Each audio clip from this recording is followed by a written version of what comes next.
I believe that wherever Yiull Damaso is, there must be some lightning and thunder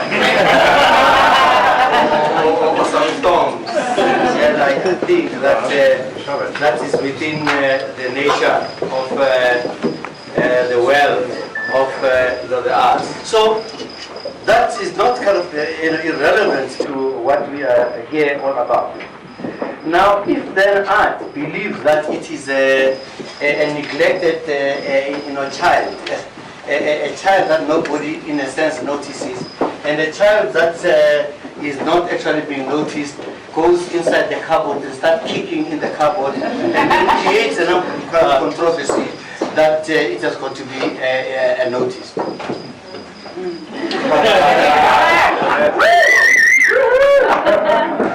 It is not my moment to speak or my moment to glory. Someone who's actually taller, than me would, come through, here. All I can recall is that the controversy that came. That's how Yiull and I, met, and we were digging trenches. You dig a trench, and then you start firing your shots, from the trench. And as we were dug in these trenches, we realized that we may not find it easy to come out of those trenches, but we came out and all right.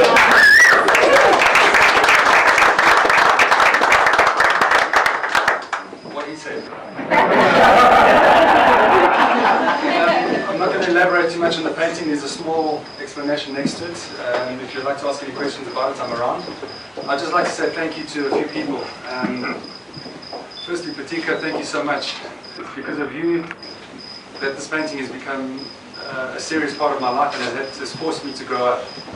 And I'm very grateful for it. Thank you. There's a lot of people here that actually own my art, and I'd just like to say thank you to you as well, because of you, I'm still here and I'm doing what I do. There's something about art that I don't think a lot of people realize, and that as an artist, this painting is about what's happening in this country now, but it's also about what's happening inside me, and that's why I created it. Every painting that I do has something of me inside it. And for some reason, people feel now then that they can tell me what they think about me because of my artwork, which is why I'm putting it out there, so it is okay. It's just a difficult road, and not always easy. I hope you like what you see. If you don't, I'll try and sway you onto my side. And if I don't, you're entitled to your opinion. That's what art is about. Thank you very much.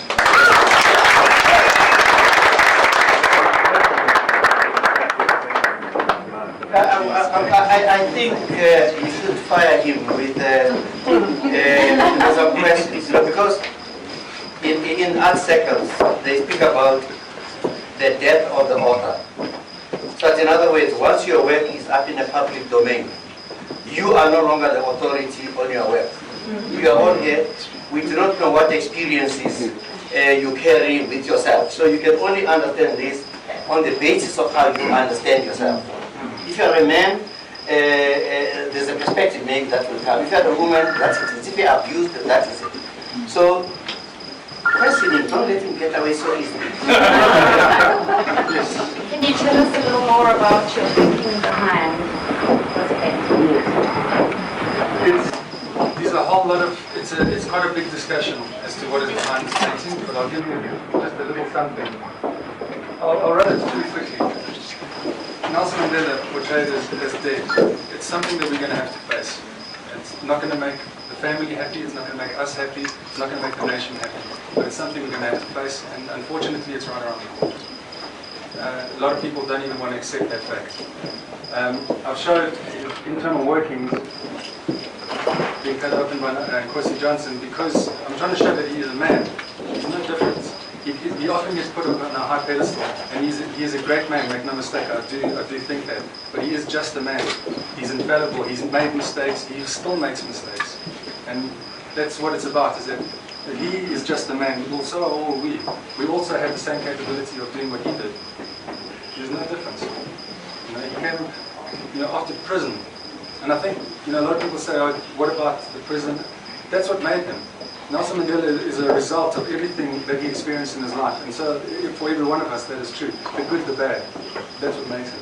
I'm using Kosi Johnson because he's the only one who actually is dead in the painting. And he is saying, you know, this was an 11-year-old that stood up in his life and made a difference to the worker stand. And he's saying to everybody there, and including everybody here, at 11, I made a change. I made a difference. I can't anymore because I'm dead. But you can. You're in positions of power that we the people have elected you into, and what are you going to do with that power? This day is coming. Are you going to run this country, or are you not going to run this country? The title of the painting, The Night Watch, is about that. The Night Watch meaning who is running this country at night, and not necessarily while we're sleeping, but during the day while we're running our everyday lives. Something is running this machine that is South Africa, and I've represented that machine by these people here. Everybody's in for a particular reason. Generally somebody who's tried to do good or could have done good. Desmond Tutu at the top there is there looking at you, the viewer, because he knows what this is all about. He's been doing right from day one. He doesn't need to see, he doesn't need to look at the autopsy. Thabo Mbeki, unfortunately, is looking the wrong way. And there's a lady here that disagrees with me. I just feel that when he was president, he didn't talk to us. He didn't talk to us as people. But the one thing that always strikes me, and that's because I was born in Zimbabwe, that's where I'm from, is the quiet diplomacy. I just think that was just useless. We wanted answers we never got. And so if he did do any good as a president, only a few elite will ever know. Maybe he did. Maybe he was a great president. Right now, I don't think so. Helen Zille is a woman who is in a man's world, and she's fighting a very difficult battle, and I think she's doing the right thing. Maybe not all the time. Again, she's a human being, she can make mistakes, but I think she's in the right direction. And I think it's a very, very hard place where she is. She gets it from all sides, all the time. Trevor Manuel, as I said in the little description, he's a financial heavyweight. The country looked like it was sinking financially, and he maneuvered, and he kept afloat, he kept on doing it. Jacob Zuma right now, the original description that was in Hyde Park, there was no Jacob Zuma in the description. And the reason for that is that he's in the power seat right now. We don't know what he's going to do. He still has a chance to make something. Is he going to follow a good path or not? Cyril Ramaphosa was one of the architects to our constitution, and I put him there because our constitution is revered around the world. It's probably the most complete and most faithful. F.W. de Klerk, he started the ball rolling, legalizing banned political parties and having a hand in Nelson Mandela's release. I don't know if you've read, if you afterwards come and have a close look at the writing that's in the papers he's holding. And that's everybody. I think the alternative reading, when I came across this, it's that politicians were very angry with this. The newspapers were angry with it. And one guy, Congress, wrote a long article in the city press condemning Yiull and condemning this. That started SAFM in the discussion. That was then picked up, by in 07, in 02. I was invited to go to in 07, 02. The issue here for me is that there are two worlds we are talking about. There is a real world of politics, and there's a world of the imagination. And immediately you conflate these two things and take issues from the world of the imagination into reality. Then we are going to get into things. There are people who literally, see Mandela being killed. This is what I mean. But at the same time, Mandela's grandson was accused of almost selling funeral rights. It was in the paper. Selling funeral rights, for the person. But neither the politicians kind of raised that kind of an issue. But when an artist raised the issue, it is. Now, when you dig up, I keep hearing books here because I'm researching. So when you research, you dig out the knowledge because you want that knowledge. And if you want knowledge from the earth itself, it is called archaeology. You are carrying out an archaeological research because you want knowledge. Now, if you want to get knowledge in the world of medicine and the world of health, it then becomes an autopsy, isn't it? So I can read this, that people want to say this great man, that's an ordinary person who will die like everybody else. What really made him to be what it is? Throughout every day in the newspapers, we are going to hear people carrying out the autopsy of Madiba. They are going to be talking about it. They are speculating about how he is going to be buried, how he is going to be remembered, how is he going to be presented actually in history. We are actually living that history, and it is actually captured through here. Maybe because when you do some of these things, you are not always working these things at a completely highly conscious level. Somewhere along the line, the subconscious takes over, in a sense, from you. You could have put in the emeritus bishop here and put in Zilla here. But why is he up there? It is because God forced your hand that nearer God. Any other questions?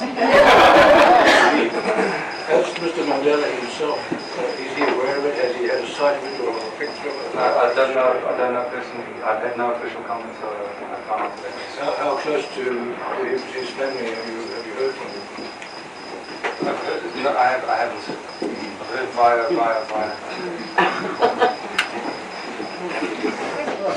How long did it take you?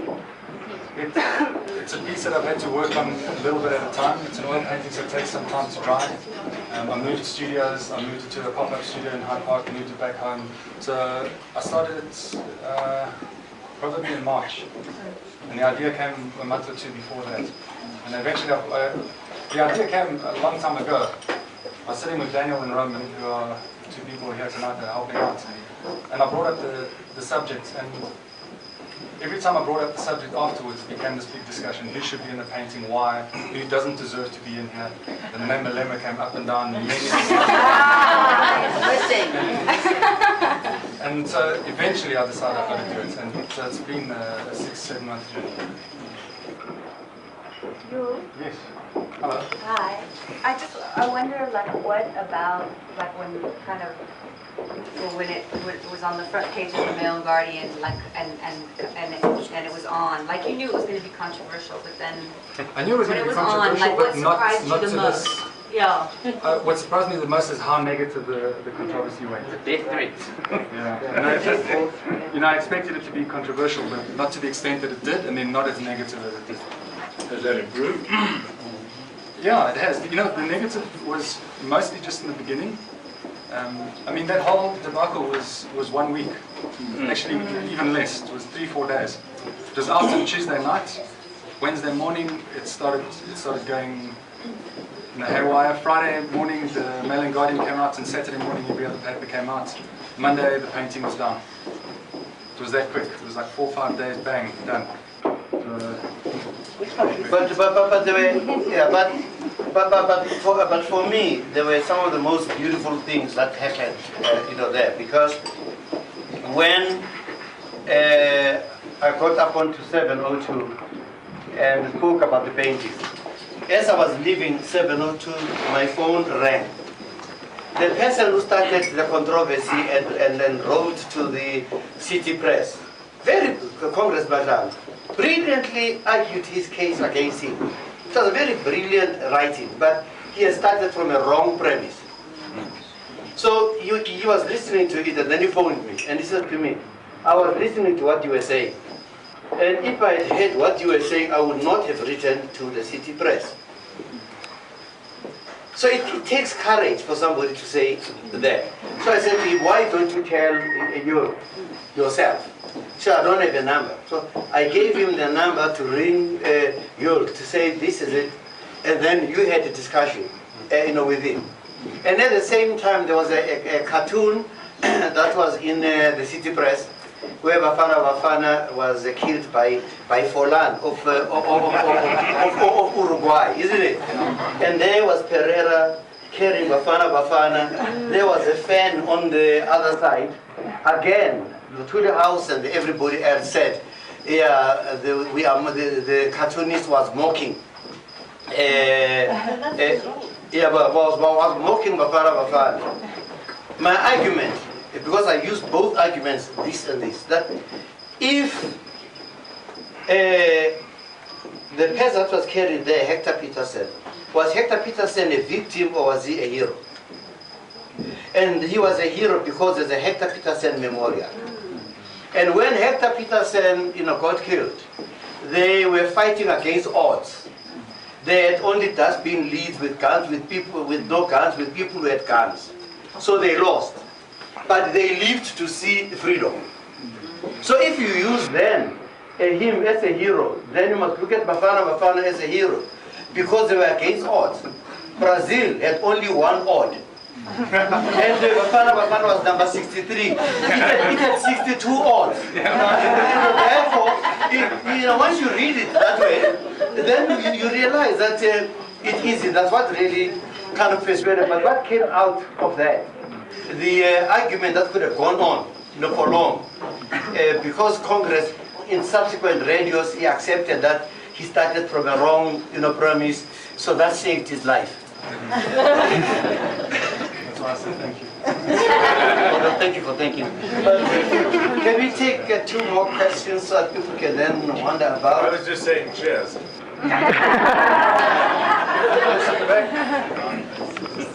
Ntuli, question for you. You're an internationally acclaimed artist and critic. What is your take on the so-called genre of Mandela art? Do you think in 50 years' time it'll be dead, gone and forgotten? Or do you think that the current interest and Mandela paintings being sold for hundreds of thousands and indeed millions, if that can sustain itself over time? I think it's going to depend in a sense on the quality of the work in it. And if a painting is a very good painting, it would outlast. So I mean, there is kind of a fashion now. There's Mandela shirts, Mandela this. So it has moved now also into the world of art. But I don't think it would be kind of thoroughly sustainable. If you look at that through history, painters had painted the popes. They painted up powerful kings. What finally happened to those paintings? You go to the Portrait Museum in Berlin or in London, those paintings are just kind of dead. What they were selling was the politics of the time rather than the intrinsic value of the artistic power of the work of art itself. Yeah. Maybe your question is, well, him as an icon for us as South Africans, how long will that still live? In that respect, I think we maybe see it a little bit just past the art and see that face. If you see the eyes, look at the eyes. You've been able to capture a look. And I remember from even 10 years ago when you did some of your first ones, and I mean that painting over there had a 6-pack on it at one stage. So, and if you look at that face, you see something in that face. And when you paint Madiba, it shows us something. So that's why I say to come along with your question, that face and those eyes, I think for South Africans and for the world, never mind that they've got statues all over the world for him, that's going to live in the memory of South Africans forever, amen. I just want to say one thing that really did upset me about this whole process was... That's it. No way! Was how you personally were attacked this whole thing. Because for me, art is... The beautiful thing about art is it's a point of discussion for the world. The artist should never ever be judged on what they paint. That's what I was saying in the beginning, though, is that it is part of me that I'm putting out there, and that's why people feel that they can. Yeah, but they shouldn't, because that's artists. Artists always put something on their pencils into their art. So I really think that's a critical thing, is no one should judge an artist. No. Can I say this in conclusion? Everybody in the world has got the right to judge the artist.